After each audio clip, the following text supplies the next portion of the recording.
The ghost in the void, Captain. Zara Thresh pressed her scaled palm against the cool metal of the observation deck's viewport, watching the stars shift as her ship, the Starwind, dropped out of hyperspace.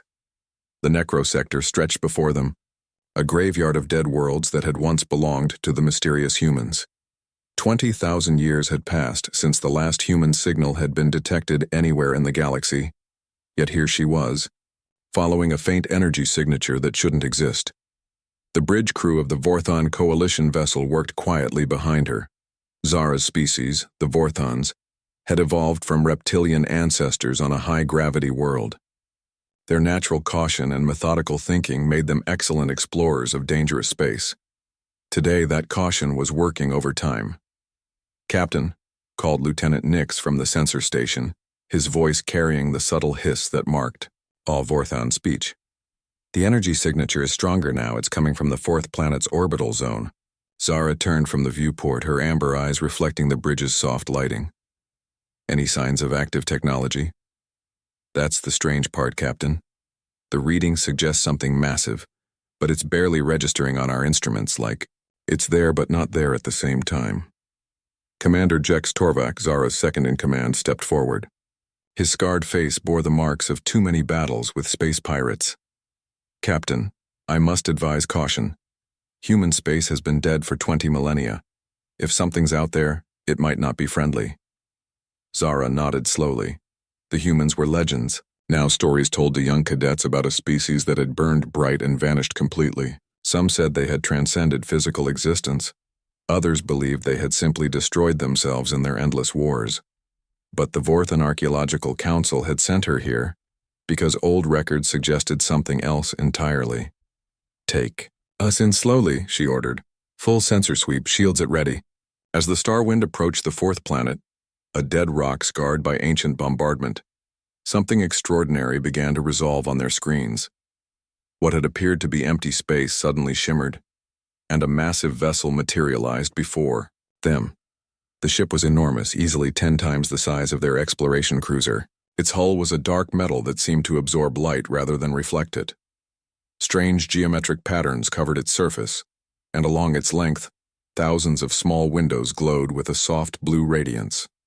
The vessel's design was unlike anything in their databases, yet something about its graceful lines spoke of incredible engineering. "By the Seven Suns," whispered Lieutenant Nix. "It's beautiful."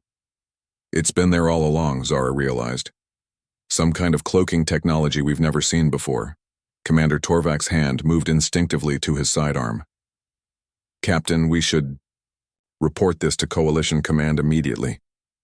Before Zara could respond, their communication system crackled to life.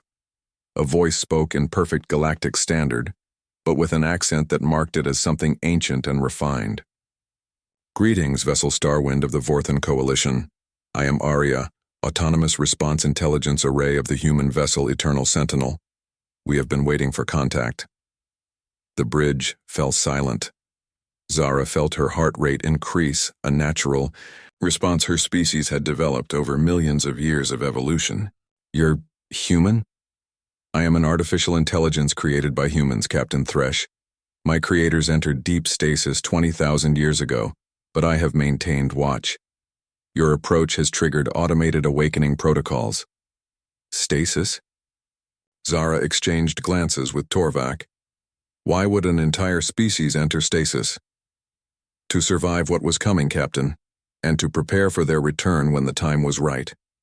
The massive ship began to change.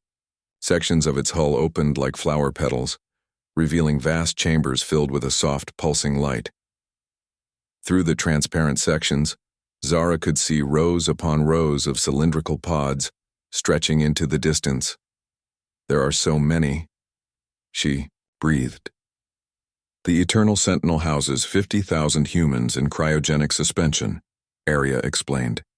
"We are one of 47 such vessels positioned throughout the galaxy. The Watchers have slept, but they have not been idle. Through me and my sister AIs, we have observed the growth of new civilizations, the rise and fall of empires, and the gradual approach of the enemy." "What enemy?" Torvak demanded. "The galactic records show no major threats that would require an entire species to hide. That is because, Commander Torvak, Your records do not extend beyond this galaxy. The threat comes from the space between galaxies, from the void itself. As Arya spoke, holographic displays materialized around the bridge of the Starwind. The images showed deep space, darker than anything they had ever seen. But within that darkness, something moved.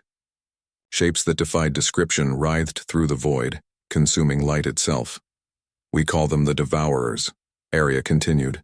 They are not beings as you understand the term. They are entropy, given form, chaos seeking to unmake reality itself.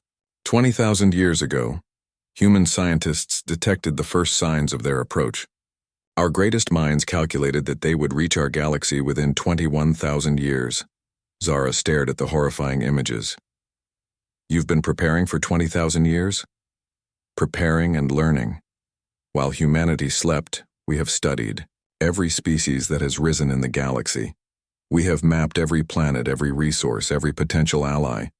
We have been your silent guardians, preventing conflicts that would weaken the galaxy for the coming war.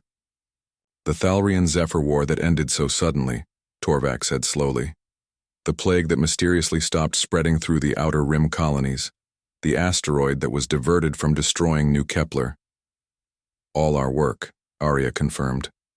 Humanity learned long ago that survival often requires sacrifice.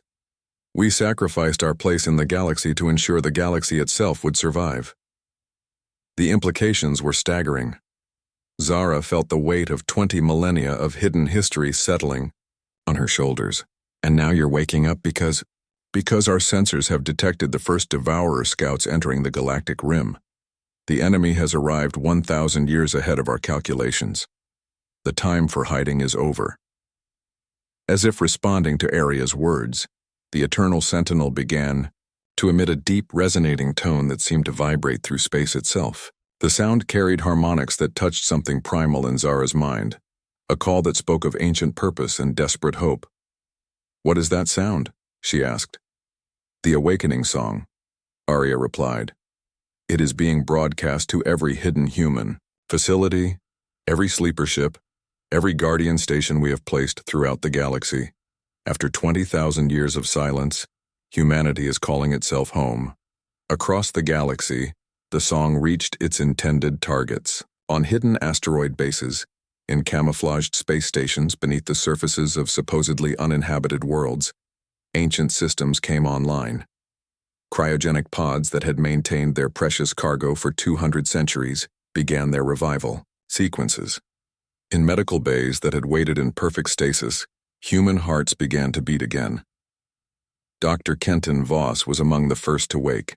The elderly scientist's eyes opened slowly in his pod aboard the Eternal Sentinel, focusing on Arya's holographic form standing beside him. His voice was rough from disuse, but his mind was sharp. Status report, he croaked.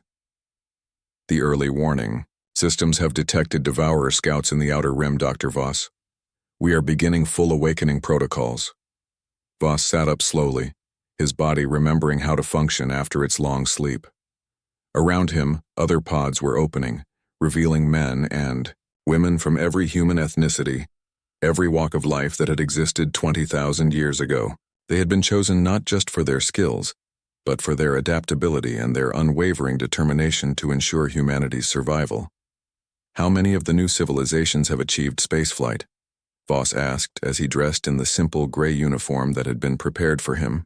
47 major spacefaring species, Doctor. 312 minor ones. The galaxy is far more populated than when we entered stasis. Good. We'll need every ally we can get. Voss looked out through the chamber's transparent walls, at the stars beyond. Signal the Council of Races. It's time they learned the truth about what's coming. Back on the bridge of the Starwind, Captain Zara Thresh watched in amazement as the human ship came fully to life.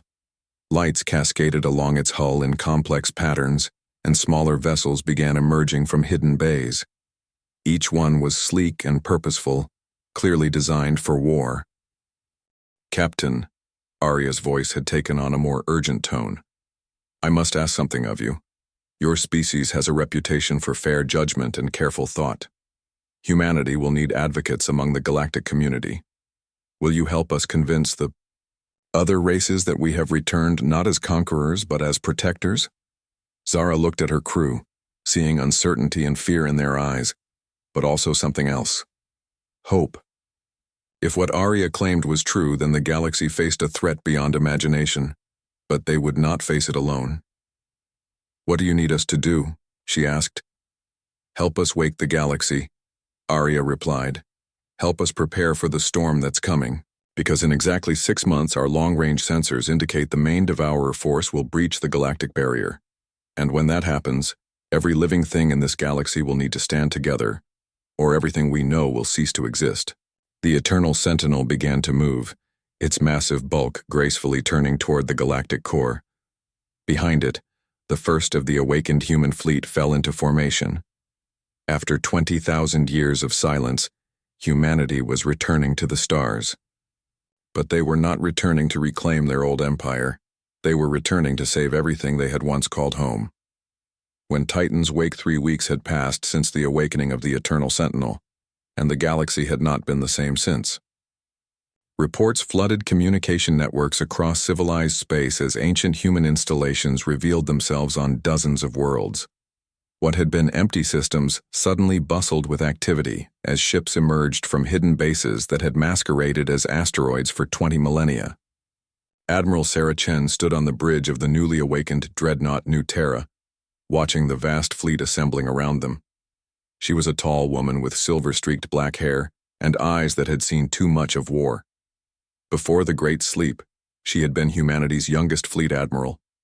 Now she was their oldest, carrying the weight of knowledge that no other living being possessed. Fleet status, Commander Webb? She asked the man beside her. Captain Marcus Webb, her second in command, consulted his holographic display. 43. Sleeper fleets have successfully awakened, Admiral. Total strength stands at 12,000 vessels of various classes. Personnel count is approaching 2 million awakened humans, with more coming online every hour. Chen nodded grimly. It sounded impressive, but she knew the numbers they would face when the real enemy arrived. And our allies? That's more complicated. The complications were playing out in real time across the galaxy. The sudden appearance of a supposedly extinct species had sent shockwaves through every government and military organization in known space. Some viewed humanity's return with suspicion, others with hope, and many with outright fear. On the diplomatic station orbiting the neutral world of Harmony Prime, Ambassador Kreeth of the Galactic Council faced her greatest challenge yet. The insectoid diplomat's forearms gestured gracefully as she addressed the emergency session of the Council of Races. Honored representatives, she clicked in her species' musical language, which was translated instantly for the dozens of alien races in attendance.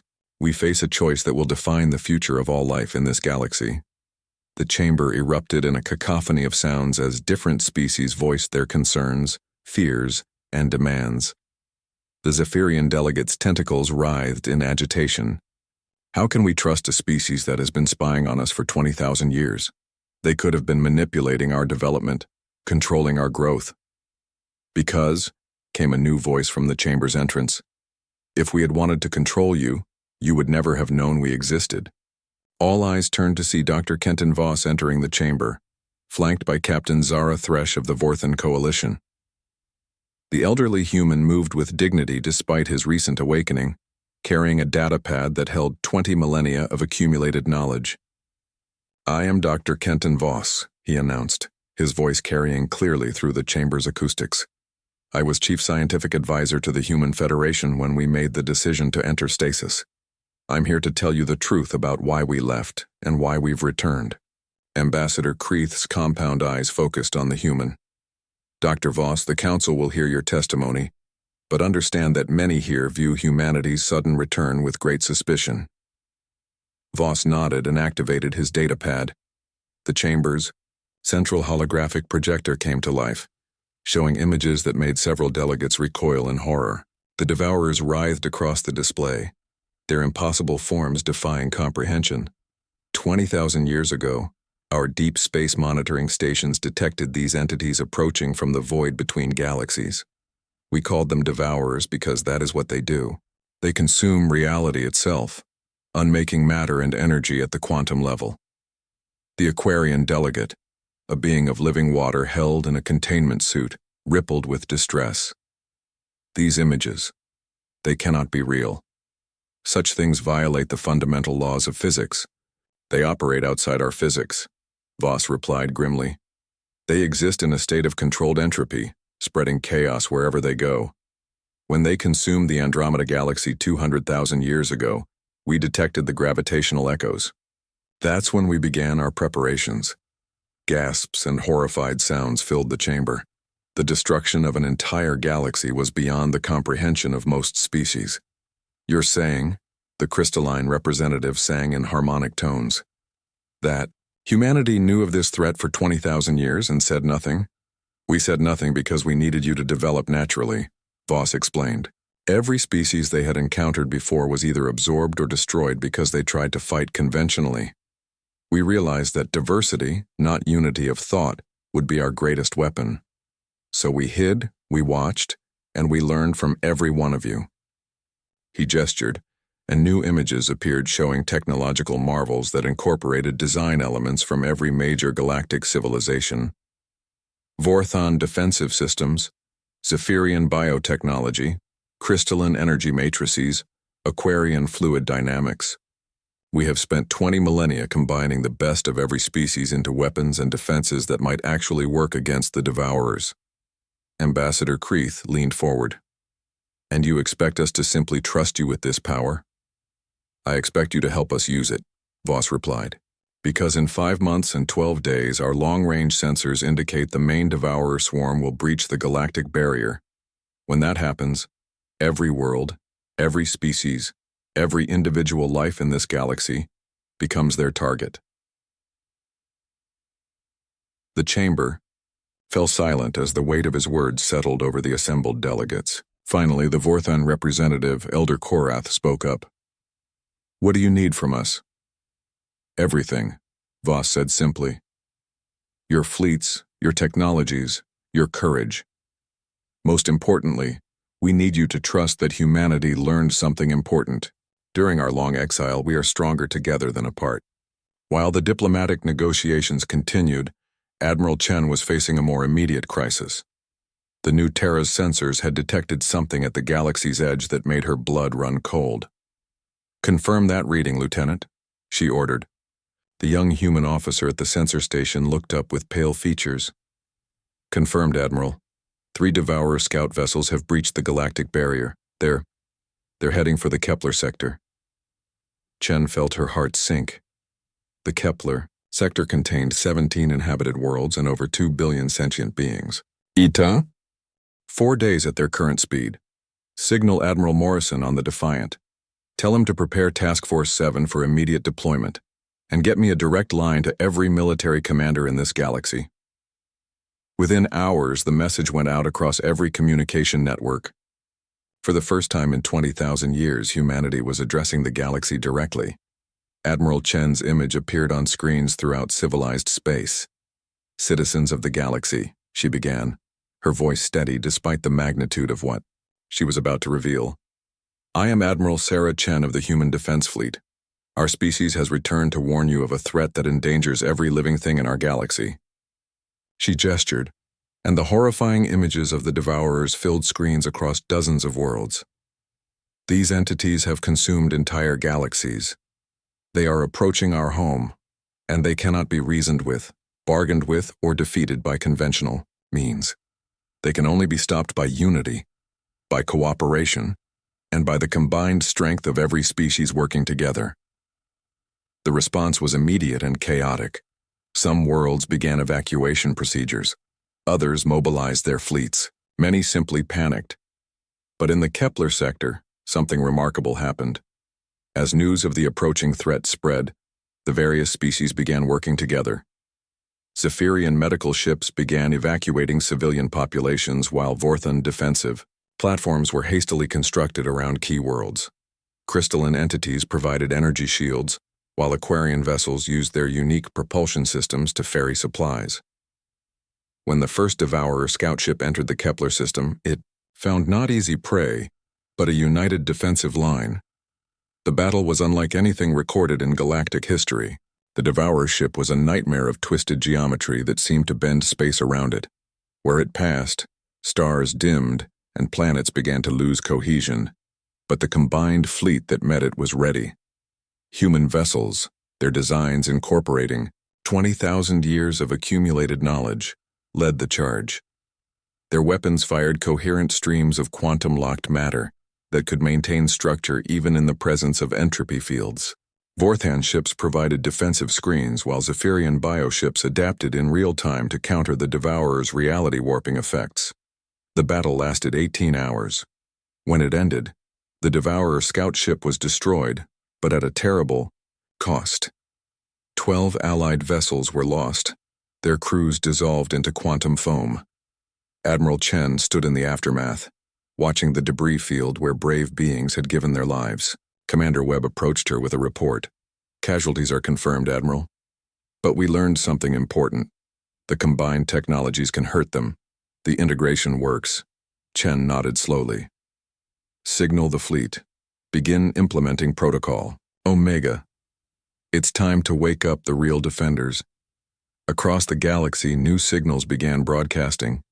These were not awakening calls for sleeping humans, but activation codes for something far more significant. On dozens of worlds beneath miles of rock and ice, ancient installations began to power up.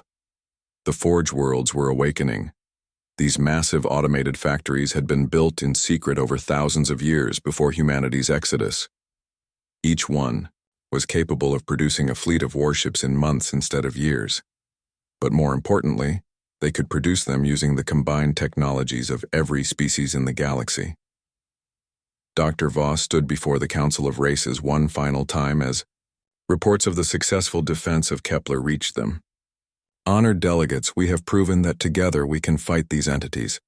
But the scouts were just the beginning.